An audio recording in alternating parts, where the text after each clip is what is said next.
Welcome to TheoTrade. This is Don Kaufman. Here we are, October 21st, 2017, doing the weekend update.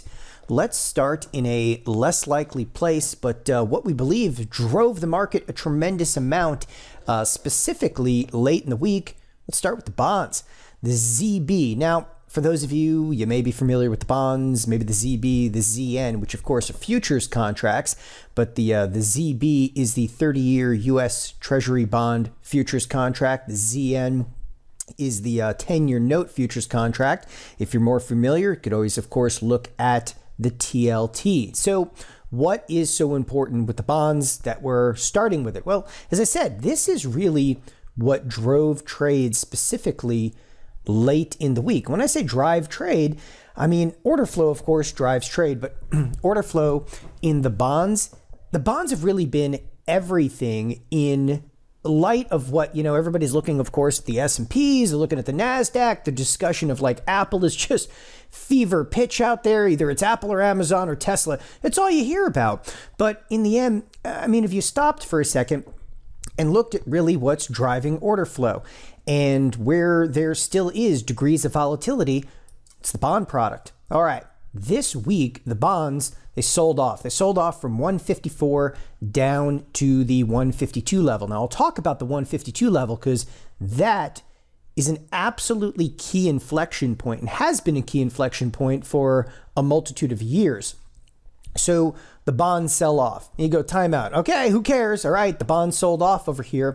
Yes, the bonds sold off, which ultimately, when the bonds sell off, and again, I was kind of zooming in here to show you, this is just monumentally large volume. In the S&Ps, which have seen fairly docile volume, or the Nasdaq, where volumes are drying up and, everybody's talking about like, oh, the volatility is so dead.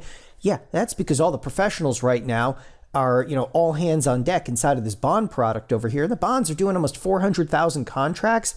And for those of you, again, if you don't necessarily look at these products on a day-to-day basis, you're like, oh, whatever. But when you look at something like the ZN, just bear with me here. The contract size in the ZN, it's clipping 1.5, 1.6 million contracts. And then you cruise over to the S&Ps, right? And the S&Ps, they're doing less. In fact, if you look earlier in the trading week, they're doing like 700,000 contracts. All of a sudden, you better start paying attention to what the bond market is effectively doing. So the bonds are selling off here. All right, that's driving interest rates higher. The direct recipient, okay, of what? Of interest rates being driven higher is none other than the financials. The financials right now are at the forefront of the move in the S&P. So if you take a look at the scope of trade this week, we've seen these, rotations of capital. This week, listen, the Nasdaq, okay, and I know I've got expected moves over here, and I'll talk a little bit about those, but the Nasdaq was totally lackluster this week. And allow me for just a moment to take off these expected moves. And I say lackluster in the week. We started the week here. Where do we end the week? Here. What did the week do? Absolutely nothing. You look at the IWM. The IWM was actually slipping a little bit this week.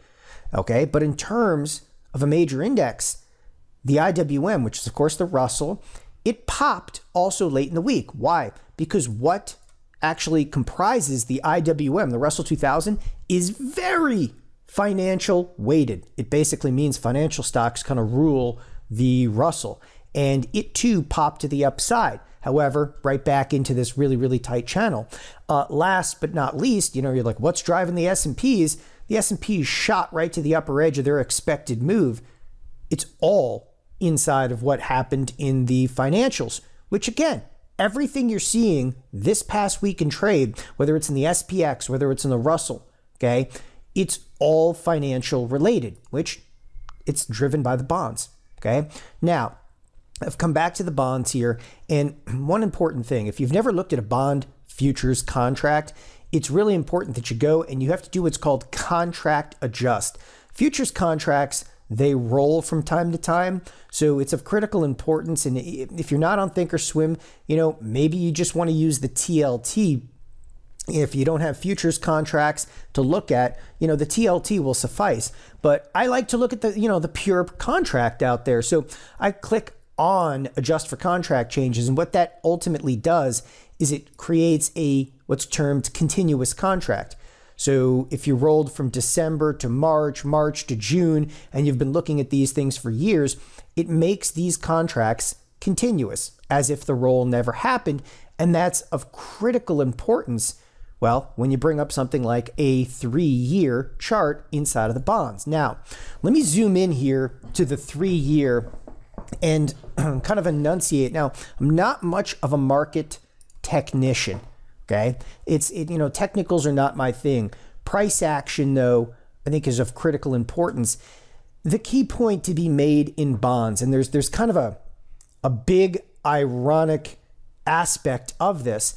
The line I just drew across the screen over there is the 152. And as I said, this has been a critical inflection point. Below 152, we could drop substantially. That could shoot interest rates up. Now, interest rates exploding higher sounds really good for the financials, okay? Sounds good on the forefront, but interest rates exploding higher can also start to rock the foundations, okay, of economic growth. And that, it could be scary. So this is a tipping point inside of the bonds, right? Above 152, we could actually shoot all the way back up here easily, okay, to the 160 handle. And I want you to see this kind of key inflection point that's been hit time and time again. So the irony behind the 152 level, if you're not aware, well, they're going to be selecting, okay, either Yellen to continue the course at the Fed, or they're going to select somebody new to run the Fed. And also the vice chairman of the Fed, the second in command over there, Stanley Fischer, he's done. He resigned a week ago. And now you've got again, this critical juncture that we're hitting in bonds. And that's the big irony of the entire thing, is that it's no doubt that we land right on 152. We hit this juncture in the bonds, and this is a totally binary event. Now, I think a lot of people expect Yellen to stay, neither here nor there. The bottom line with all of this is we are not sure how order flow is going to play out. And the movement and the next move in the S&Ps, okay, is directly influenced by the bonds. Now, when are they going to announce who's going to run the Fed? It could be as early as this week, but they've actually stated it's coming before November 3rd, on or before November 3rd, which gives us like a 2-week kind of leeway in there. So, I went and checked out this kind of logic, and I'm going to go and pull up the TLT right now. And by the way, if you've never looked at the charts on the TLT, okay, it's not too dissimilar, all right, to the bonds. It's just a comfort level, okay? The one interesting thing that I see in the bond market, or don't see in the bond market, as I look into the bond market, I'm looking over here on the right-hand side, the implied volatilities, they're not as elevated as I might have expected, given the fact how substantial some of this news could be. Nevertheless, the one thing that kind of resonates with me, so I'm looking over here and I'm like, well, the volatility is not nearly as high. I mean, higher volatility is indicative of like, here comes the risk. Well, the bonds are not exactly screaming risk, but there's a big takeaway from here. The risk is pricing at about 10%. And people are talking about like, I can't do anything in the marketplace. It's dead out there. There's nothing going on. I don't necessarily disagree in the S&Ps. But the irony is the bonds, which are thought of to be this like, very, very docile product, the bonds never move. Yeah, well, guess what? The bonds have a higher implied volatility than the S&P, right? And they continue to have a higher implied volatility for the S&P. This is not new. It's been going on for a long time. So it's an interesting starting place, right? Financials, again, are more in play than they have been in quite some time. Now, let's zoom into some of the expected moves. The expected move this week inside of the S&P was right around $21, $22. It's been the same week after week after week after week. We're seeing low implied volatility. Low implied volatility, what's it indicative of? Well, we're not moving much here. We're not moving all that much here. Look, here, we actually cracked outside of it. This week was nothing. And this past week, it was nothing ultimately until Friday, and Friday the financials got lit to the upside. Here's an interesting irony. We closed on the edge of the expected move. The expected move was 25.75. We closed 25.75. Now, in the next week, the coming week. This, all right, it's the same thing. The expected move in this coming week, when I say it's the same exact animal, well, it's slightly elevated. I'm talking to, the degree of like a few pennies, but the expected move in this next coming week is $22.61. Now that's higher or, okay, $22.61 lower. So plus or minus 22.61 is the expected move that you're seeing here. Oh, but that does take us to the big number of 2,600. All right, and you got to stop there for a second, breathe and say, 2,600, really? All right, really, we're looking at 2,600 in the S&Ps. And there's a lot of argument, of course, going on in the market. Is it a bubble? Is it this? Is it that? All right, the level of insanity out there is undoubtedly, okay, feels very much like a bubble. But I need to remind people, things like this can go on for substantial periods of time. And this is to warn you, both to the upside and the downside, right? Markets, even if it wasn't a bubble, and I'm not here to argue bubble or not bubble, because, after the fact, that sounds really good. You've got tons of big time traders coming out. It's a bubble, it's this, it's that. Listen, it doesn't matter what you think. Even if you think it is a bubble over here, okay?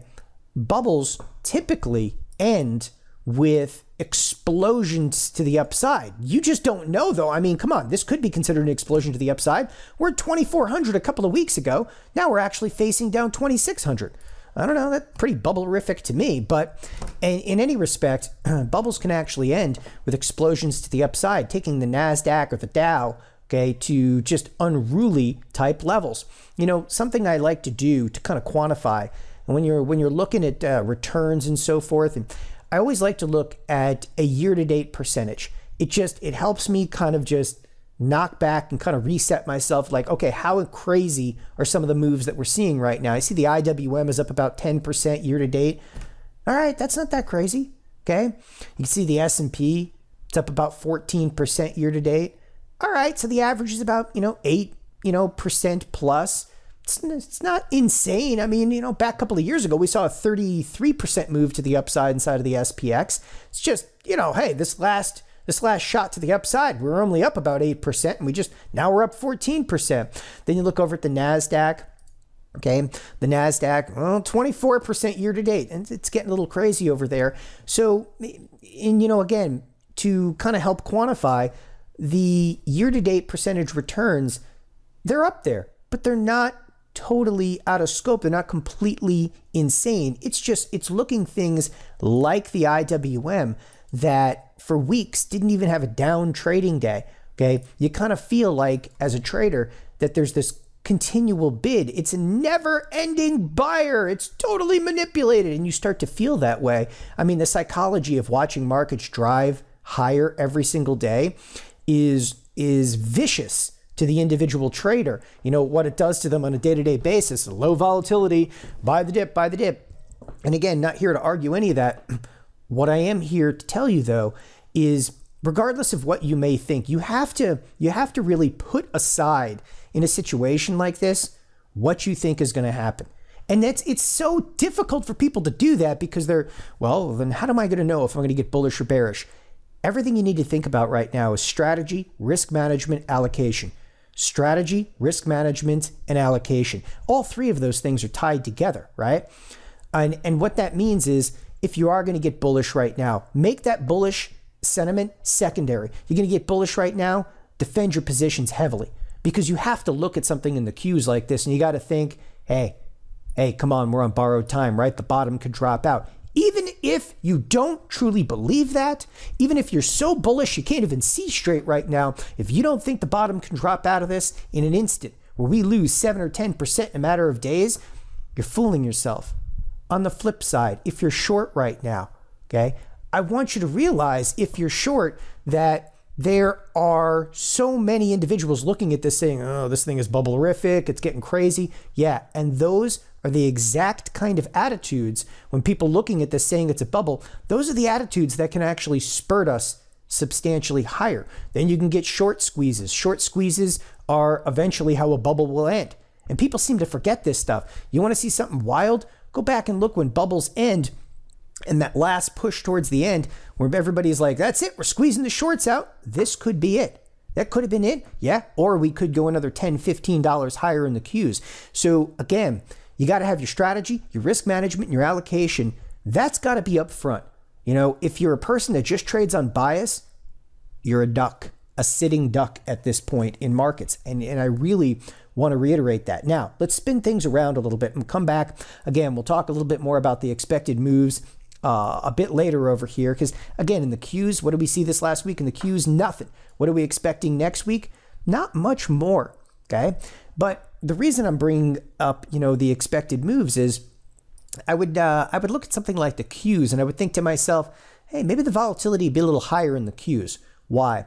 Because this coming week, we've got earnings. We got earnings, people. Google. Dun, dun, dun. You know, with Google, it's $1,000 product. $1,000 product over here. And I'm using Google L. It's $1,000 product with roughly a $40 expected move. There's nothing big to see here. We're less than a 4% move that's being implied for the earnings. Nevertheless, I still think that this is a big time. It's a market moving event. And Google, which has had this amazing run up before the earnings, okay, which many stocks have, is this a, you know, you got to think, you know, buy the rumor, sell the news over there? Maybe. Or buy the rumor and buy more after the rumor. You just, again, you don't know. Earnings, it's a binary event. And I'll be talking about some of the earnings throughout the course of the week. All right. Amazon, we're right there with Amazon as well. Okay. It's buy the rumor, maybe sell into it over here. So something interesting. Amazon in the last two trading sessions backed off. I think a lot of people probably missed that. As Amazon's backing off, that's actually what cooled the Nasdaq late in the trading session, of course, on Friday. If you guys look at this, the Nasdaq started coming down pretty heavily on Friday into the close. Everybody's like, that's it, this thing is going down. Yeah, until they bought it back up, right? But it was specifically Amazon. And again, we're at this point that you have to recognize one underlying can make all the difference. So Google, Amazon up to bat. What else is up to bat? I believe is going to be also quite critical in this. Intel. Not enough people are looking at it. Intel, and the reason they're not looking at it, oh, it's only a $200 billion market cap. Yeah, well, a $200 billion market cap. The most recent move, this thing was down almost 6% year to date. Now it's up 10%. $200 billion has been an absolute tear to the upside with earnings coming out. Intel, they miss or they don't smoke it. This right here could take down the Nasdaq. And again, it's kind of what I would call the sleeper stock that has been the bid. It has been a consistent bid into the Nasdaq there, and you got to respect it this week in earnings. Last but not least, on the earnings front, I've been using Caterpillar a bit lately as, again, to get a feel for the overall like temperature of the Dow, temperature of the S&Ps over here. Watch Caterpillar a bit. And the reason I say watch Caterpillar, here's another one. Talk about a consistent bid to both, you know, the S&Ps. It's just shocking out there on a day-to-day basis. You know, we had an underlying that year-to-date did nothing until maybe about, you know, late May, early June, and has had a straight shot 40% run, 40% run to the upside. Okay, this isn't the latest, greatest piece of technology. It's a bulldozer. Anyway, last but definitely not least, one aspect I want to talk about. So everybody, of course, is commenting on low volatility, low volatility, low volatility. And it is just that. I mean, the volatilities inside of the S&P are rock bottom out there. And we continue to see a lot of traders, again, in this rock bottom volatility with these really, really narrow expected moves. Okay. We continue to see traders with the volatilities. They're still selling premium in here.